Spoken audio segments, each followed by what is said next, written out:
Hi friends, চলে এলাম আজকে দাদা বৌদির ওপরে ওপেন টেরেস রেস্টুরেন্টে।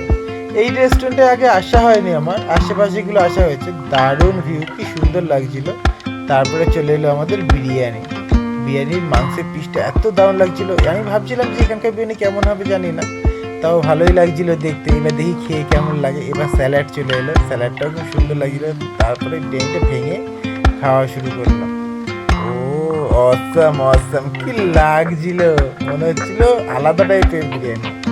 তারপরে মাংসের পিসটাও দেখলাম দারুণ বড় ছিল, কি সুন্দর নরম তুলতুল করছিল মাংসগুলো। একটু খেয়ে খেয়ে দেখলাম, ভালো লাগছে, হেভি লাগছে। চেটে পুটে পুরো খেয়ে নিলাম, খালি পাতাটাও রয়েছে তাও ছাড়ছি না। আশেপাশের লোক দেখছিলাম। তারপরে আমার বিল চলে এলো, মিষ্টিও চলে এলো, বাট ম্যাডামের এখনো খাওয়া হয়নি, পাখির মতো টুকরো খেয়ে যাচ্ছিল। তারপরে খাওয়া কমপ্লিট, ম্যাডাম বললো চলো যাই, টাটা, বাই বাই।